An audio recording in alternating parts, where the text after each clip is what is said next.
guest experience to life. And tagged photos online become your restaurant's calling card.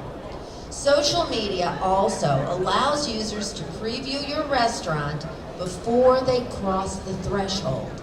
They can view interiors and menus to make their choices. Today, we have 2 restaurateurs here whose restaurants tell a story through their interior design, allowing diners to soak up the experience of dining in and escape the outside world. Colleen Ottinger is a vaccine specialist for Pfizer by day, and through all the in-between moments.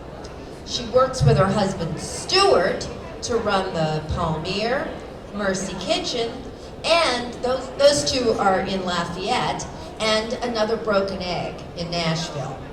The couple sourced Kelly Sutton, and you may be familiar with her work at the Four Seasons and Effervescence here in New Orleans, and artist Ellen McComber, who's known for her wild, whimsical murals at Justine in New Orleans, for their Mercy Kitchen. The Palmyr, an upscale cocktail lounge in Lafayette's equally upscale neighborhood, River Ranch, tells the story of Colleen's genealogy through a project done with her good friend, Lindsay Rhodes. Rhodes is a highly sought-after interior designer in the Nashville area, doing home projects for some of the biggest names in country music.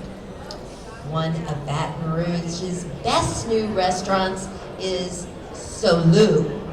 Voted by the people in 225 Magazine's Best of 225 contest, Solu encompasses what we all love about South Louisiana.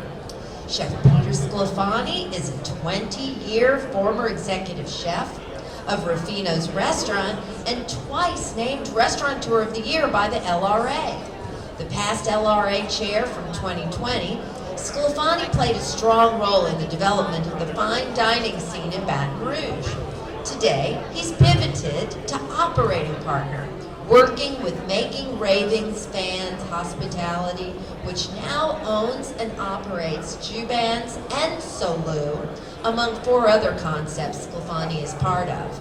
The pair hired X Firm out of Baton Rouge to experiment with color palettes and concept themes for Jubans and Solu.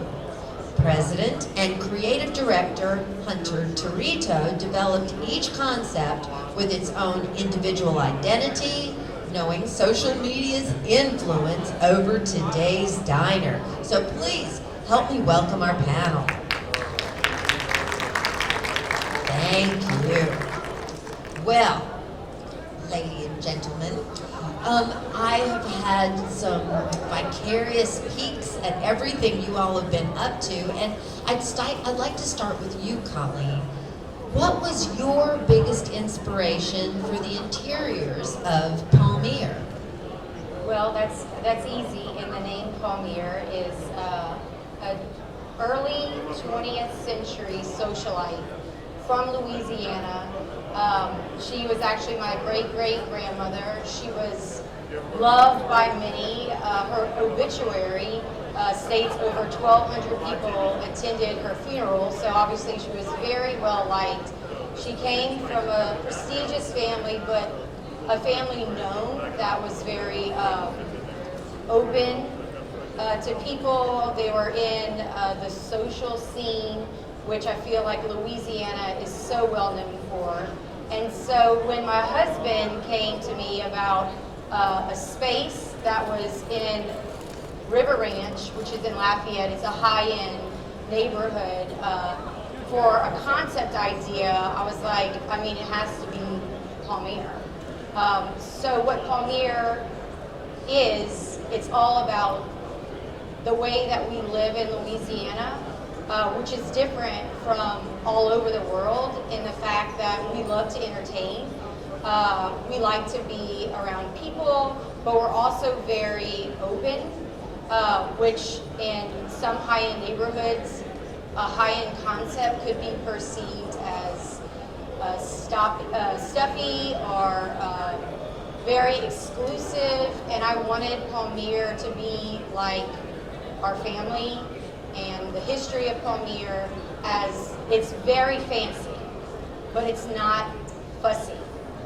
Where we do not have a dress code, which I know is implemented in a lot of really nice establishments, which, as you can see, Palmyr is very much that.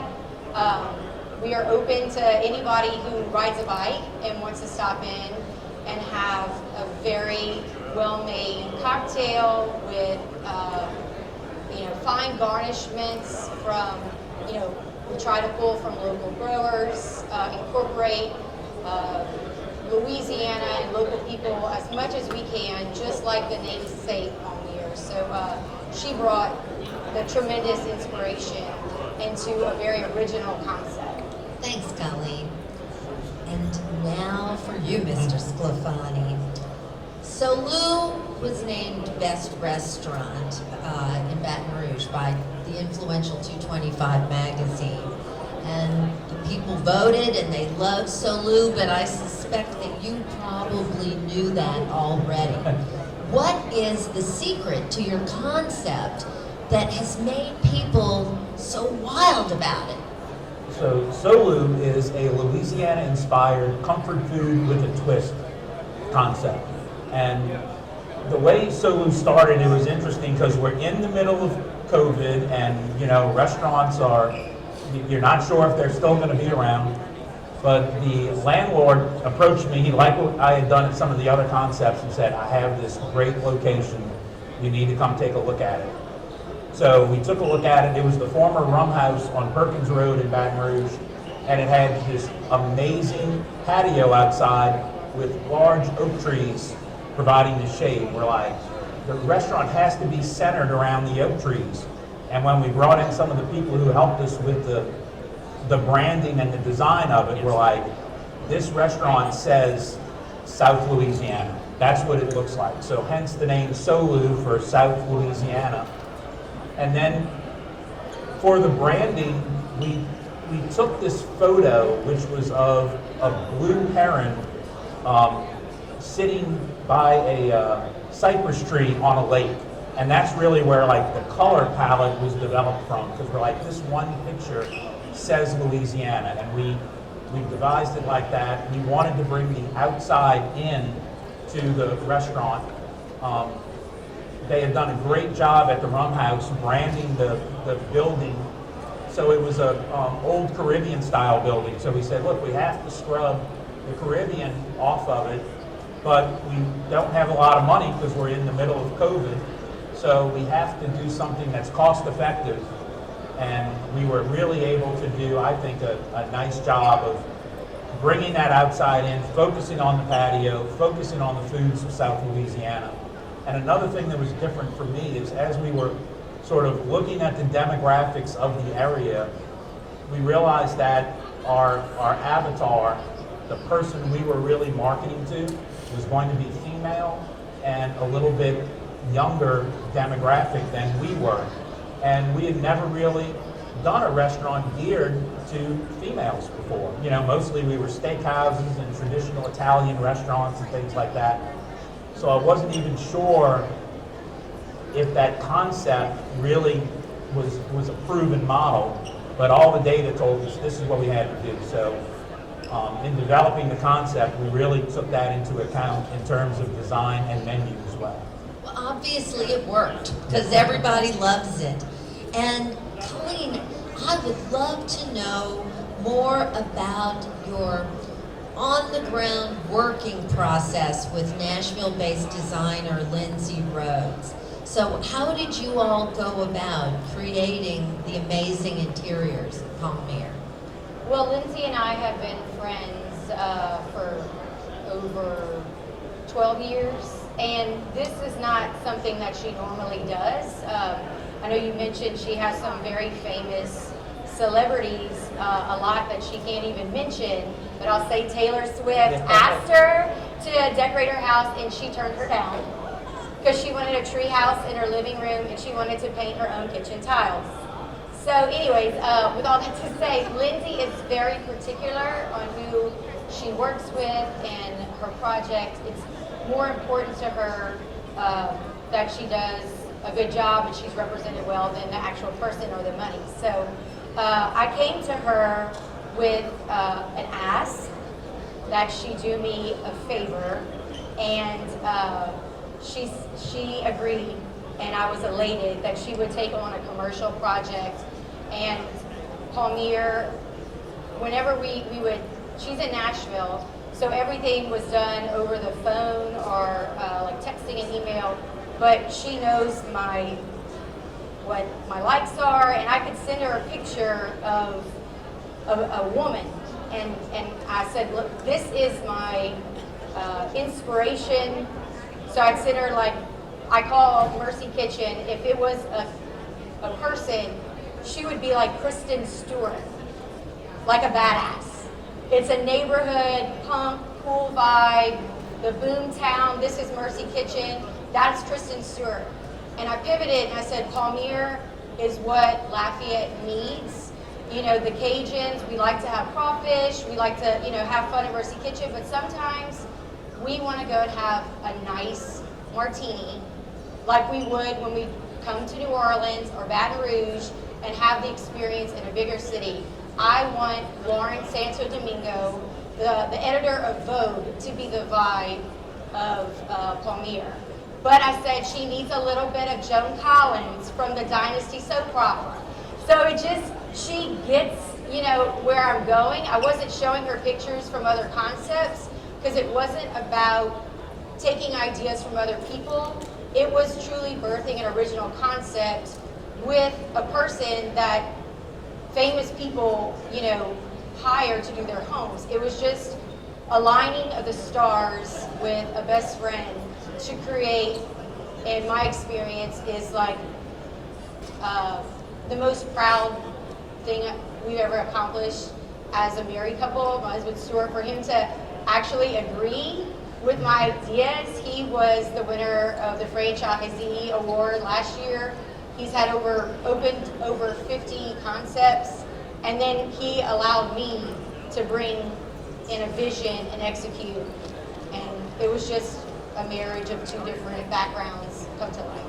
Okay, well, while you're on that marriage, so I don't know who's the big food expert, but now that you have described the Palmyr thing, the interiors, the look, how you got it, how did you figure out what cocktails and bites you were going to serve there? Well, I think Randy should come up here. Randy Daniel has been a huge part of our operation, and I don't think anything, and I'm sure Peter can attest to this, like, you don't create a concept just by one person. We could not do this without Randy, without Stuart. I mean, I would just blow the budget, and it would just be this huge party with cocktails, and like, they have the restraint. Randy brings the food. I mean, he gets like the finest sushi grade salmon and the beef carpaccio. Like, Randy goes and he brings all this. He comes up with a lot of the recipes. Stuart comes up with the recipes. We bring it all together, but we all agree on the same thing, that we want quality.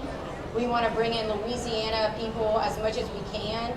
That's what we do with a girl from Cajun Acres that brings in this colossal Jurassic size mint and basil for him to work with.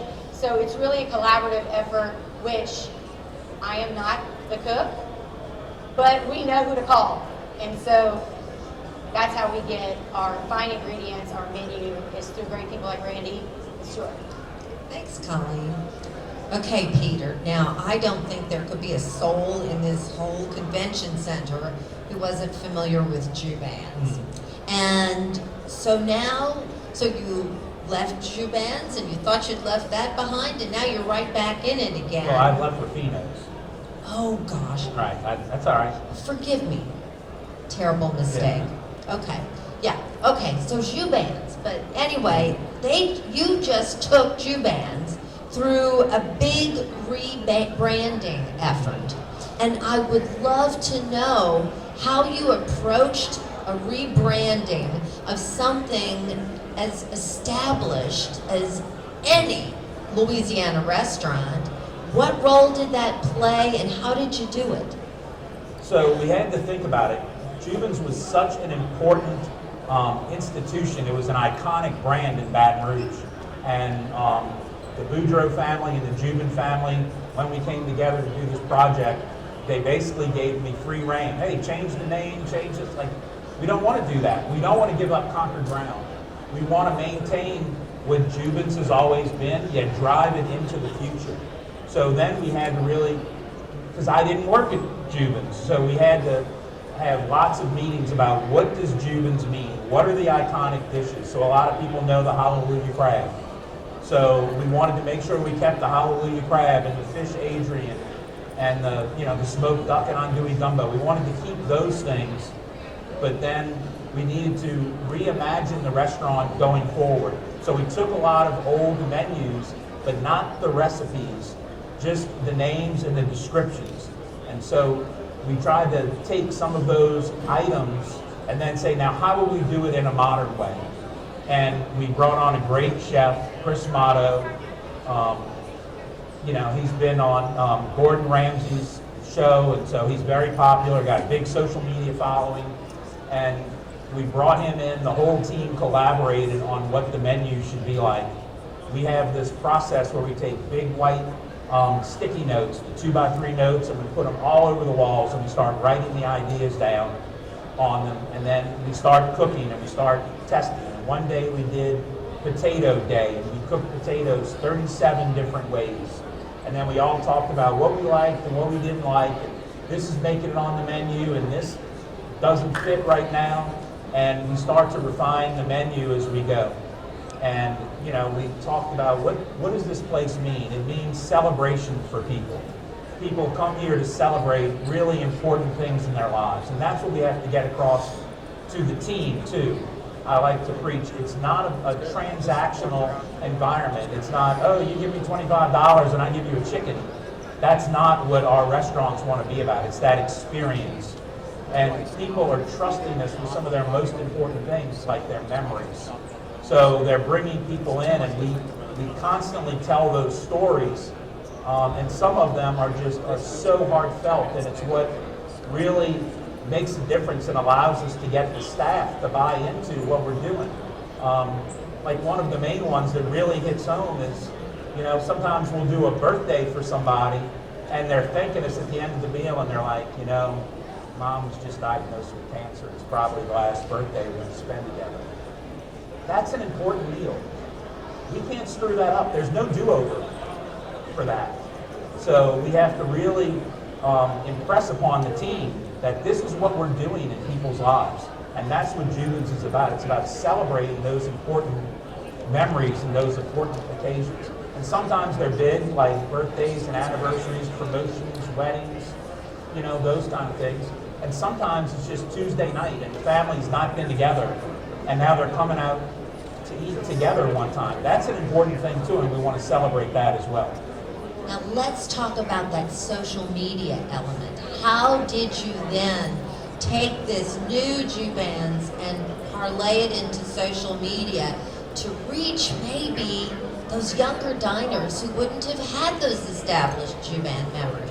So when we looked at the old Jubin's, because they had been around for 40 years, the clientele that had grown with them had aged and was getting older. So we thought about, what was Jubin's like when it started in 1983? Who were the guests then? Well, we need to take those same people now and go after them. And some of them were not even familiar with Jubin's, even though it had been around and an iconic brand for so long. So we targeted a younger professional demographic, and we tried to design food, and we knew people are going to eat first with their eyes, and we wanted them to take the photo. So we talk about now designing a dish. So there's so much that goes into a dish. You have the menu makeup, what fits with the concept. You have how you're going to handle it in the kitchen, right? So what station is it coming off of? How many cross stations are happening? What are the ingredients? We're not going to bring in a dish and use an ingredient one time and not have it show up anywhere else on the menu. So all these things go into our menu development. And then it's how do we make a dish that somebody's going to want to take a photo of? How do we take a dish even better that someone's going to want to take a video of? Because that's even more impactful. So then it comes into picking out the right plateware, what the sauces are going to look like, what can we do table side to encourage that. And we'll even tell somebody when we're about to light a dessert on fire, get your cameras ready, turn your video on. We kind of prompt them to do that because that's what we need to do to continue to grow the brand. And the payback really comes in social media.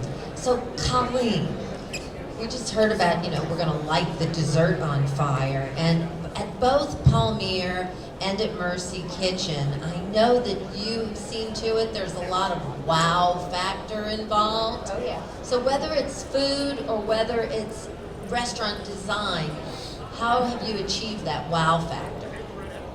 Well, when we set out to do both concepts, we had a very intentional, immersive approach.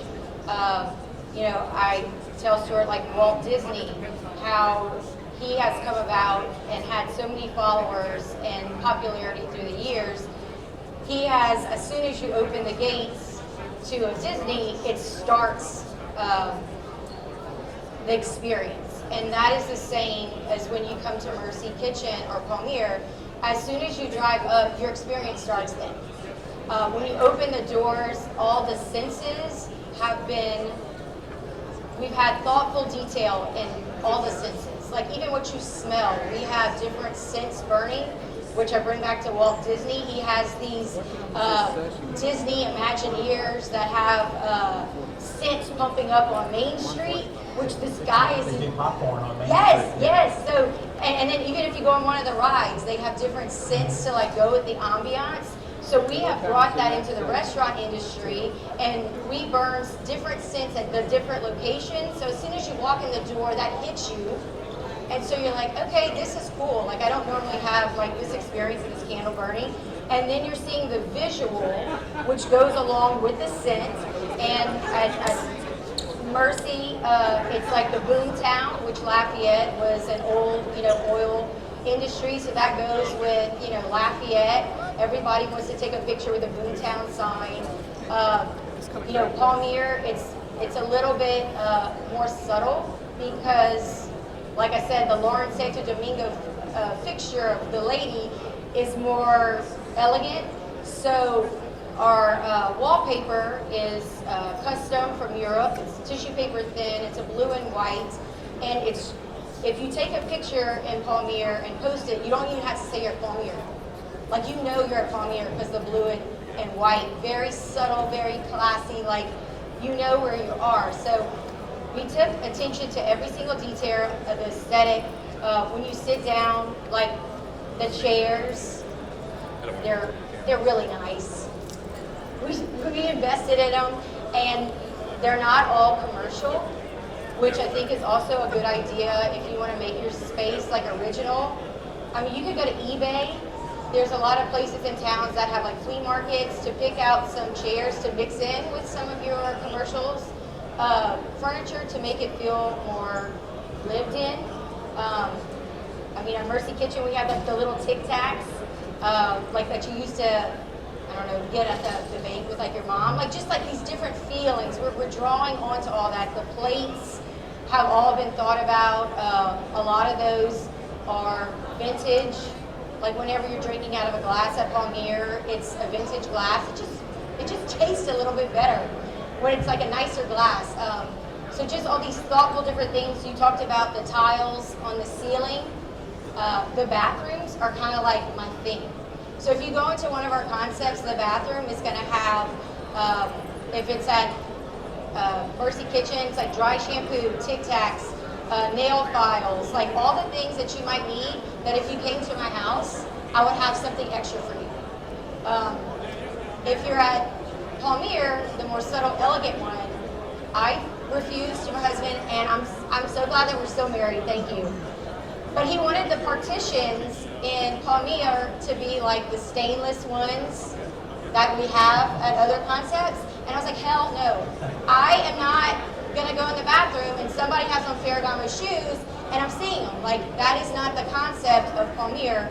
So I fought, I won, and they are talked about till this day. We had a local guy make them, and they were just painted super cool. Because I was like, we cannot have Gucci wallpaper in the bathroom and your nasty stainless partitions. So I won, but some things are worth fighting for. Thank you, Stuart. It's all the attention to detail. Take it from Walt Disney. He did it right, and we're implementing that into the restaurant. Well, Colleen, you're killing me because you're the one who opened the bathroom door. And that was exactly where I wanted to go with Peter. Because, okay, I have read things, this is the first time I've ever seen in print about a ladies' or men's room that lends itself to selfies. Okay, like I'm not used to taking pictures of myself in the bathroom, but I guess I'm showing my age. And then, like, if you didn't take advantage of the selfie opportunity in the ladies' or men's room, at Juban's right outside the bathroom doors, they have these really, really lovely photo booths where you can go do some photography work in there, and you pay for it, and the proceeds go to charity. And it's just such a brilliant tie-in. So Colleen took us in the bathroom. So now you finish so us up. I'll tell you our story of the bathrooms. So we were about to do Solu, and we had redone Portobello's in Bocage, and my daughter, who is kind of the demographic of Solu, so I'm using some of her influence. Now she's 22 years old and doesn't really work in restaurants. She's been in them her whole life. But she's like, Dad, Portobello's is kind of becoming cool. And I'm like, really? How are we becoming cool with 22-year-olds?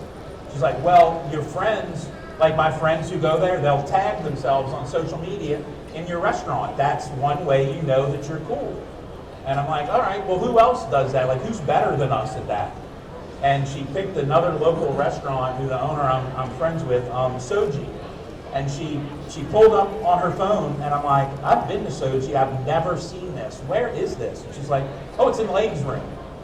And I'm like, people go in the ladies' room and take photos? So being a guy, I don't have that same experience. It's really creepy if a guy pulls your phone out in the bathroom. But apparently not so creepy for the ladies' room. And so when we brought the people in who were helping us design Solu, we're like, we want a place to do selfies in the bathroom. Well, the bathrooms were not designed for that. Because if you take a photo in a bathroom, you don't want to know you're in a bathroom. So you can't see a stall or a sink, and we didn't have that. So they created what we call a feature wall outside.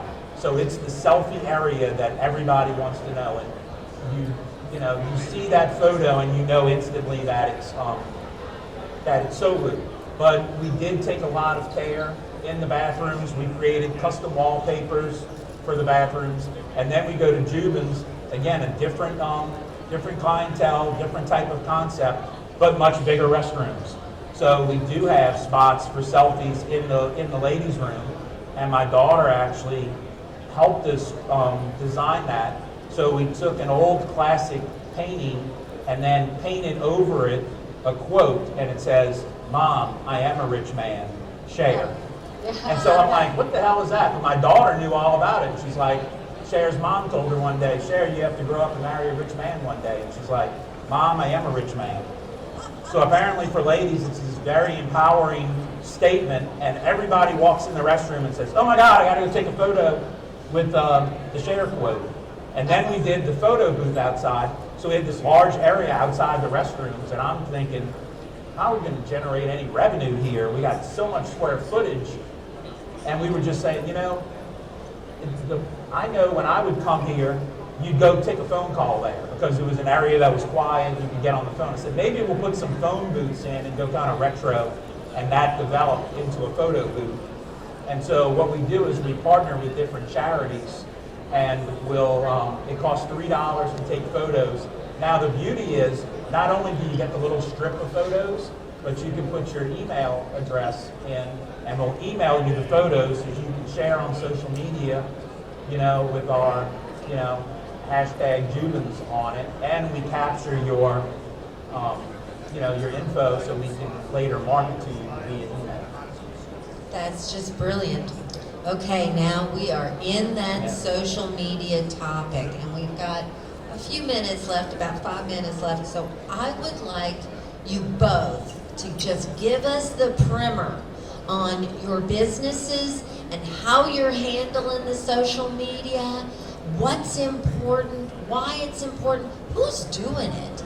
I'm so curious to hear from you all what your tactics are when it comes to social media. Well, Peter, I know we started out doing it ourselves, and then we found that we're very busy, and so there's different firms that you can reach out to that help create your content based on, what you want to send out. We do the exact same thing. So we started on our own, but the algorithms change, and we're not doing it enough to understand how that impacts what you're doing and how you have to connect. So we do have a marketing firm, but marketing firms can be really expensive when you're talking about a number of social media posts per day. So our marketing firm, we work on an 18-month rolling marketing calendar of all the things that we're going to promote and when we have to start to make those promotions.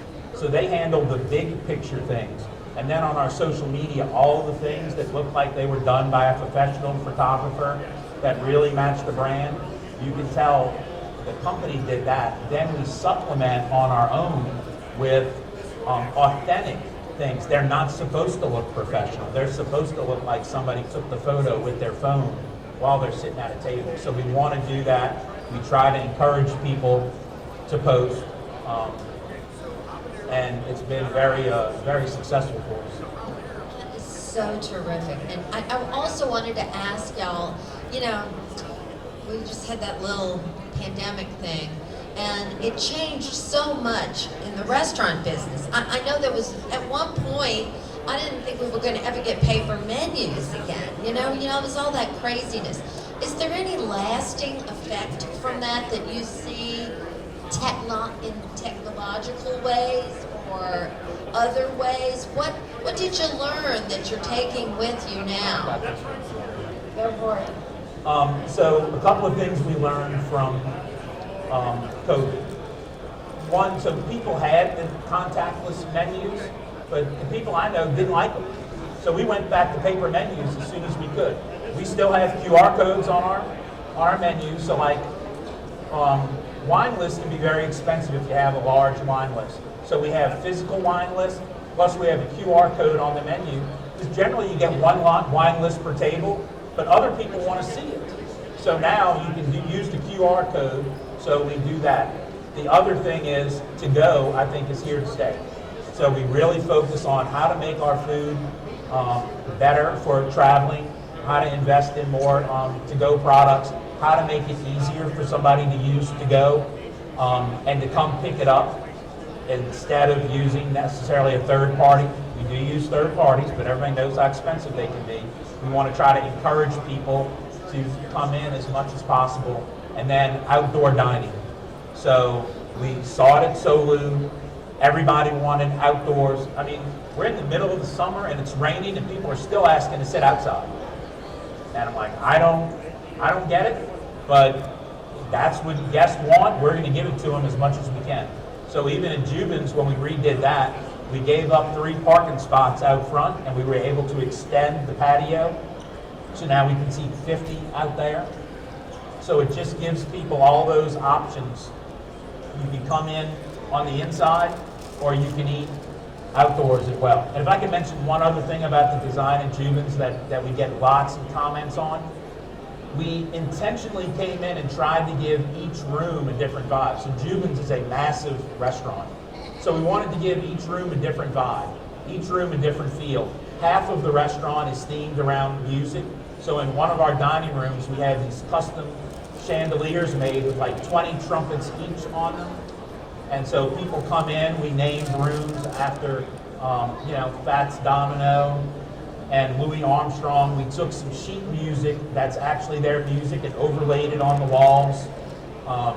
We did things like that. We took the room that was considered the worst room in the restaurant previously, that just didn't have energy, and it was sort of the room of last resort. If all the other rooms were full, then we'd sit people there.